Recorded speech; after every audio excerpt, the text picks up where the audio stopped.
Well, Mary and I have some close friends. They are named the Beavers, and they are not animals. They are people. They just have a quirky last name. And they're good friends. We've known them since about right around the year 2000, 2001. We both had sons in the same year. We both had daughters in the same year. And so we would like to get together often. And when they lived in Longview, we would get together. And they were over at our house one night, and Dane had an aquarium that he had recently gotten. And he was probably about 4 or 5 years old, and Dane took very good care of this aquarium. It had a lot of nice little fish in there. And so Dane and Caleb one night were looking at the aquarium. And Caleb really loved animals, and he just got in there, and he wanted to see how close he could get to these fish. And so Caleb went fishing, but he went fishing with his hands. And all of a sudden, we're out in the living room, and Dane just comes out screaming and crying about what's going on, and we didn't know what was happening. And then right behind him is Caleb, and Caleb has tears in his eyes, but in his hands, he has a whole bunch of guppies and whatever kind of fish he had in his hands. And from there, Caleb's dad takes him into the back room to talk to him about boundaries and what you're supposed to do at people's house. And Sydney goes and sees what the hubbub was about in Dane's room, and then she comes out and she just looks at me and Mary and Katie and says, "Those fish are dead." So Caleb and his father eventually come out of the back room. And Caleb has tears in his eyes, and he apologizes to Dane. But the nice thing is, in his apology, he pulls into his pockets and hands Dane some more fish that he grabbed out. Kids do strange things, right? Kids don't always understand boundaries. Kids can be selfish. Kids can cause real harm in situations without even meaning to. If you've had kids or you've been around kids, which most of us in this room have at least been around kids, we know this. And yet when Jesus explains what he wants in the kingdom of heaven, when Jesus explains greatness in the kingdom of heaven, he calls a child and puts him right at the center. Why would Jesus do that? Why would he say that it's a child that needs to come into the center? Because we know, if we've had kids, or if we've worked with kids, or we've been around kids, we know kids can be a menace, right? We know kids can be a struggle. And yet this is what Jesus is saying? What in the world does he mean by that? Today we're going to be in Matthew chapter 18, and so you can open your Bible, and we'll be there for the remainder of this sermon. Matthew 18, verse 1, it starts off like this. At that time, the disciples came to Jesus and asked, "Who then is the greatest in the kingdom of heaven?" Who's greatest in the kingdom of heaven? And I'm pretty sure the disciples already know that Jesus is going to be the greatest and God is the greatest. I think they've already got that, but they're asking, well, who's next? They're jockeying for position, and they're thinking, how can I be the one right next to your throne? And we'll see the question asked several times through Jesus' ministry, through the Gospels. How can I be the greatest? What do I need to do? What are the things I need to do to be at your right hand? And it might sound like a spiritual question when we think of, well, what can we do? What are the things that we do to get ourselves elevated to this position? But the question isn't, how can I serve? How can I love more? How can I honor you more? It's a question about me. It's a question about how can I get my way to be the greatest?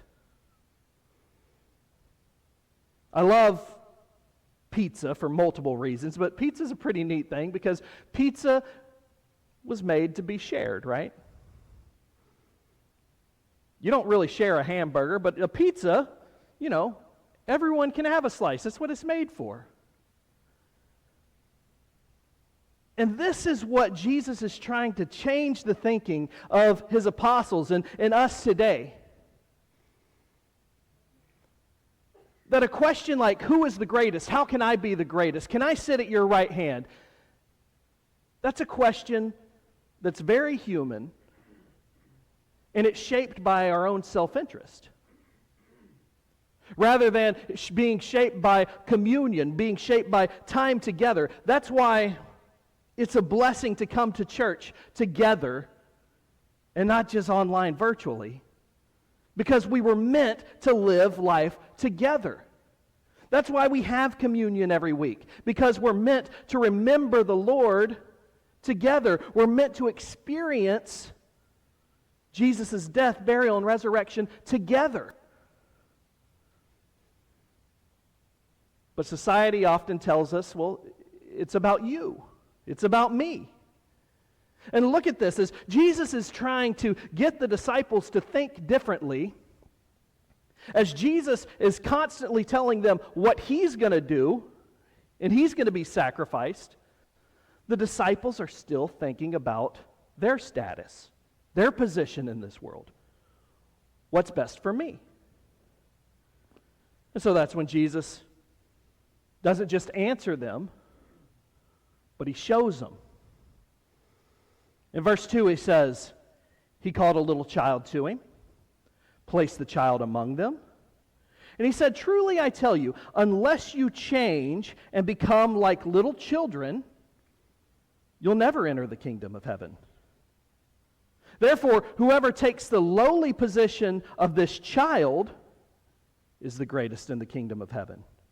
And whoever welcomes one such child in my name welcomes me. So instead of just answering their question of who's the greatest and saying, well, to be great, you need to be humble. You need to put others before yourself. He gives this object lesson and he puts this little kid right in front of them and he says, this is what you're supposed to do. And a lot of times we think, well, maybe this lesson is about the innocence of the child and the faith of a child and the belief of a child and the fact that a child has total dependence on someone else. And those are good thoughts. I've probably even preached sermons about that. But if we go throughout Matthew 18, we're going to see something a little bit stronger here that Jesus is pointing to. He's not saying just be innocent like a child, although that's good. Because we know children are mischievous and children get into things that they're not supposed to, and it doesn't matter how many times you tell your kids not that they need to share, they still struggle with that. But he's pointing to the neglect that people in this world place on children, people that are small. One of my good parenting moments, maybe I don't have a whole lot of them, but this one I felt good about. I was talking to Sydney as she was little bitty, and we were talking about life and death. And Miss Sharon Krantz, who is with us in spirit, she's in heaven today, she tells me after my conversation with her, she says, I really like that you talked to Sydney about this. And I know I've told this story before, but I think it's important. She said, when I was a little girl, kids were made to be seen and not heard. Because kids are insignificant. Be there, be nice, do what you're supposed to do, but I don't want to hear you. And that was especially true in Jesus' day. And so Jesus isn't just saying, be sweet like a child. He's saying it's time to receive smallness. It's time to accept smallness. It's time to accept this humble position. You've got to change the whole way that you're looking at this world. You've got to. It's not just that you've got to add something more to your life and say, okay, well now we'll be nice to kids, be nice to those that are struggling. No, he's saying you've got to reorient your whole way of looking at things. Greatness in the kingdom of heaven is not something you achieve; it's something you receive through surrender, through accepting smallness. Through accepting this humble life, through not just saying, well, how can I be great, but how can I elevate those that are small? Maybe as the world sees insignificant. And then he goes even further, and he says, when you welcome someone like this, it's welcoming me. To welcome the insignificant. To make room for the vulnerable. To notice those in this world without a voice, without status. That's what he's saying. This is welcoming me. And you cannot even make it into the kingdom of heaven if you cannot change and welcome in that way. And so that should get us to ask the question as a church, as a body of believers, how are we welcoming Jesus among us right now? How are we welcoming him in the Chandler Street Church of Christ, in this body of believers? And what I want to do right now is I want us to hear from our youth minister over youth and children and families. And he's going to tell us a little bit of what Chandler Street's doing in our ministry to young ones and how we can welcome him in that ministry.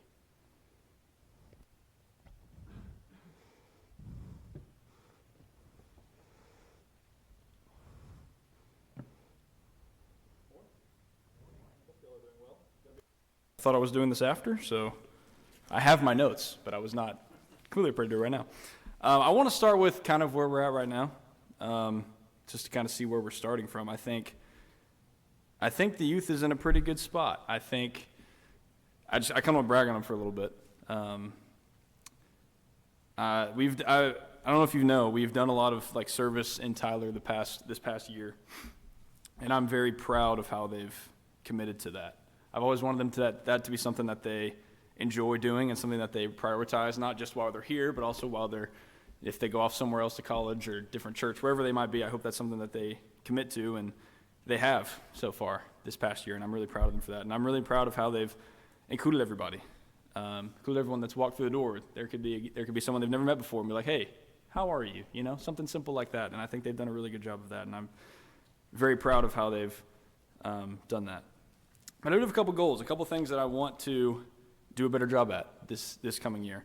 I want to bring more positive adult relationships. When I say positive adult relationships, I'm talking about yourselves, by the way. I'm not talking about some random people out there, you know. So I'm gonna institute a couple things that I hope y'all can help me with. I'm gonna try to get every month have a couple or just one adult, however it works out, to commit for 1 month to just sit in class. To sit in class, interact with them, interact with class, interact with what we're talking about. Just being a constant presence in class is what I'm looking for. It's not very high pressure. You just kind of have to sit there and you have to look like you're enjoying it, basically. But I want there to be a constant presence in class of somebody else other than me. You know, I think they hear me talk a lot, and I know they're probably pretty bored with me a lot of the time. But just being there to help them along, help them to understand maybe what we're talking about, maybe give them some answers, maybe just, joke around. You can just to be there as a constant presence. Something else I want to talk about that I'm going to try to start implementing here pretty soon, monthly devos hosted by some of y'all at your house or or here, or wherever you want. That's another thing I want to emphasize. It can be, either you can teach the devo, I can teach the devo, whichever one. But I want the students to be comfortable with you guys at your place. I want them to be comfortable knowing that they can come over and they're going to be welcomed in just like they are at class, just like they are here. And then also, I want to offer, if you want to teach and give me a break, you can do that as well. That's going to be something that if you have something you really want to talk about, you can come up to me and be like, hey, I want to talk about that. I'll be like, all right, I'll put you on the schedule. Or if you just want to talk about what we're talking about in that class, I want to open that up to everybody. Not everybody. I say everybody. I'm not going to let Zeke teach class. But I'll let pretty much anybody who wants to teach class, y'all can teach class if you want. And then I want to continue to emphasize service. So if you have any service opportunities, if you need somebody to come mow your grass, I won't do it, but one of them will. If you need somebody to, help paint your house, inside or outside, whatever, can't promise it'll be a good job, but I can promise it'll be free. Any services that you think of, it can be maybe an organization that you donate to that you think needs a lot of help. Please talk to me about that, because we've gone to the same place a lot, which I really like. It's a great place in Tyler, but I kind of want to expand, see what else we can help with. And also just kind of for housekeeping things, I have 2 events that I wanted to talk about real quick that are coming up that I just want to let y'all know about. Valentine's Day breakfast. Remember, we've been talking about that. It's for couples. Starts at 9 a.m. on Valentine's Day. There will be child care provided, so you don't have to worry about your little gremlins running around. It'll be $25 per couple. So I don't know if I think I put per couple on the thing. I might have put per person. It's per couple. So if you think it's $25 per person, it's not going to be that good of food. I hope you know that. It's not going to be that great. And I encourage you to sign up by February 8th, which is next Sunday. You can be email, it can be texting, it can be in person. However you know to contact me, you can just let me know. I just need your names and the names and ages of your kids, if you have them, of course. I hope y'all can go. It should be a good time. It's going to be a breakfast that's served by the youth. So, again, got to keep expectations low here, all right? It's not going to be that great, but it's going to be cool. All right, so there you go. And then LTC, we have LTC coming up. We have an interest meeting that'll also be next Sunday, February 8th, right after class. It's going to be like 10 minutes for those who are interested, either the kids or the coaches, if you want to help. It's for kids ages 3rd to 12th grade. I would really encourage you to do that, and then practices for that will start the following Sunday. So again, next Sunday, February 8th, right after class, it'll be about a 10-minute meeting. If you're either interested in going as a kid or going as a coach, or if you just want to know what we're talking about, you can go, and then practices will start that next Sunday. And then the actual LTC event will be April 3rd and 4th, which is the weekend of Easter. Real quick, I just want to say thank y'all for supporting the youth as much as you do. Thank you for allowing us to, go to camps and go to things like that with your generous donations last year. And I just hope that, you can, I hope that what I'm asking is something that you can really get behind, and I really hope to get all of your help, because this is not just a one-man show around here. I need the help from everybody. So again, I just want to thank you for your generosity last year, and I hope that can continue this year as well. One of the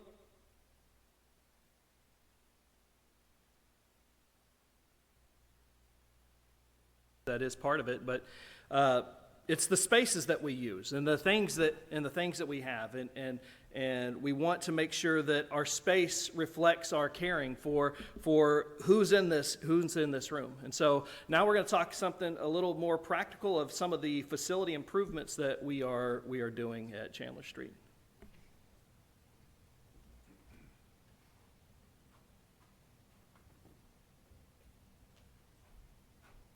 Good morning. Here at Chandler Street, the Lord's blessed us tremendously, and one of the things He's blessed us with is resources. And, with those resources, the leadership of the congregation we've put forth things that, based on the comments that have been made by you, the congregation, things that we've been doing to help improve the facilities here. And I'm just going to give you all kind of an update of what's been going on, what's been done this past year, what we have planned for the future, and I'm just going to give you a little rundown on that. There's been a lot of work. The teachers do a lot in the classrooms. We need to definitely thank them for all that they do for us. There's been furniture that's been new. We've also there's been some chairs. There's been some painting done. We have some new dry erase boards that are in the works. I know some of y'all may not have noticed, but around the buildings, we've also already done some things. The Go Center is a maintenance issue. We removed the gutters and downspouts off of it, so Jason no longer has to get up in a scissor lift and try to get the trees and the brush out of them. We've also replaced the gutters and downspouts on the new building, and we did it just in time to get to try to do it again because the storm took some of them out. So, but those are two of the improvements that we've made on the building so far. But here in the next couple of weeks, you are going to see a lot of changes. Starting tomorrow, we're going to start the carpentry work. We're going to have a whole new facade on the front wall here. After that, the pews will be gone. We're going to replace those with chairs. We're going to have new flooring. And involved in all that will also be a lot of painting work that we're going to be doing. And this is all just a matter of trying to make this place up to date. Like I said, we've been so blessed, and we feel like that the resources that God has blessed us with can be used to make this place and to continue to improve and to take care of it like those before us did. We've been lucky in that aspect that all those that were before us, they did a good job of taking care and doing the maintenance on this place so that we all have the opportunity to use it, which is truly a great thing. The goal in all this is so that we can continue the Lord's mission, so that we'll have a comfortable facility to do that in, and an inviting facility that others will be wanting to come to, and others will want to know why we want to be here. So those are a few things that we've been doing, and if you have any questions, just let me know, and I can fill you in on anything else. Thank you.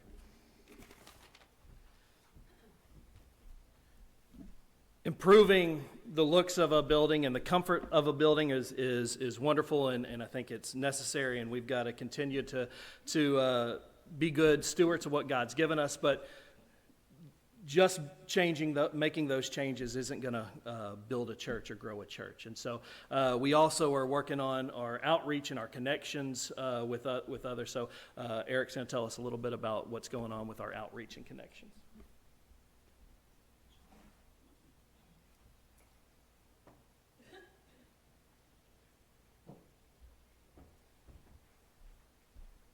Morning, church. So, growth and outreach. I think we do a lot of growth and a lot of outreach here. Lane has implemented Go Groups, which are a great thing to plug into if you just want to meet some people within the church that you haven't worked with before, and also, I'm sure, have opportunities to talk to people outside the church. Whenever we talk growth, I think about growth in attendance, growth in membership, spiritual strength, and our growth in faith. How do we do this? We do this by leading others. Lane's a leader of our congregation. We're leaders in our house, and we're also leaders of people that, we're trying to draw into church and guide them to Christ. And so the way you talk to them, the way you interact with them, sends them a message about Christ and how you live your life. So we can do that with wisdom and advice, but how do we grow? How do we get people through these doors? Like anything, it's something you have to give food and water. We need to invite people. It could be friends, family, strangers. The thing that I try to do on a weekly basis, it could be different for everybody, but think about across your week how many sets of small talk you have to make, whether you're at the grocery store or at work or out to dinner with somebody and you're just talking with the server. When it gets late into the week, everybody I'm interacting with, I ask them, what are you doing this weekend? They don't have any plans. Most of the time they don't want to give all their personal information over, and they'll be like, oh, I don't have any plans. Perfect opportunity to give them a quick invite. If they're interested, they'll take you up on it. If they're not, then the conversation will go somewhere else. But we have to try. And whenever you start doing little things like that 2 or 3 times a week, it gets really easy and comfortable to just ask people. It doesn't have to be a heavy weighted, conversation. It starts with an invite, and then if there's interest there, you can kind of pursue it. And not just a service. It's great to invite them to service, but the deacons and the elders put a lot of work into fellowships throughout the year.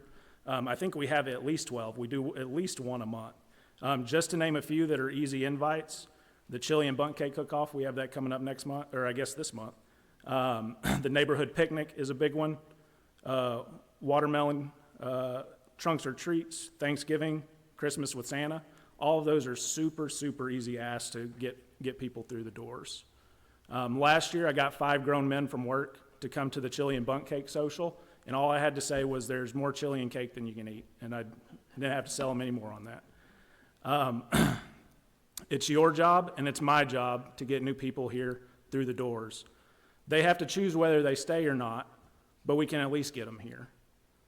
If this is something you're uncomfortable with, or you need help with, or you need coaching, ask me, text me, call me. I'm sure any of the other deacons would help you with it as well. But I think this is something that we all really need to start pushing in our daily and weekly lives, is just trying to invite people, bringing up the conversation. Thank you.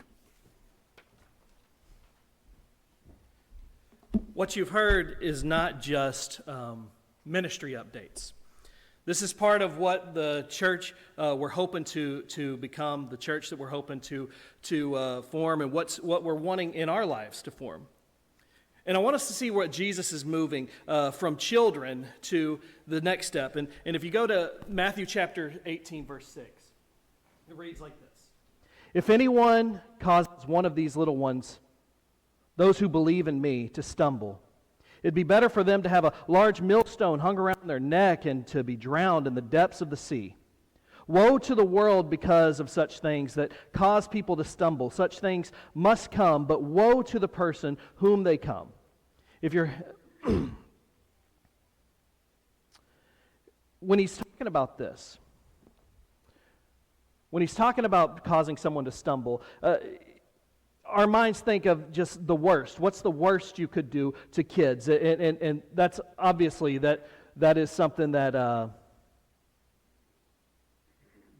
we all know we stay away from. But I think one of the things that Jesus is going to start alluding to as he unfolds this passage is cause someone to stumble. And what he's saying is you're putting a block in front of them. You're keeping them from moving closer towards him. And if we want to be a church that is growing, a church that's reaching out, we want to be a church that's not putting any barriers in front of others.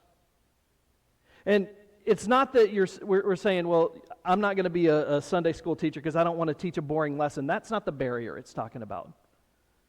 It's about getting in the way of someone that's vulnerable, getting in the way of someone that is drifting, get in the way of people that are struggling, or it might be that the church doesn't feel open because they might be able to come in these doors, but we're all closed in our own groups. And so what I think Jesus is saying is we don't cause people to stumble by making it harder for people to get involved. Be part of this, be part of his congregation, be part of his church. And so who are the little ones? As you read it, it's talking about, it's not just the kids. Kids can be there, but it's anyone who believes in him that he says. But he's talking about those that are vulnerable, those that are easily overlooked. And in here it says,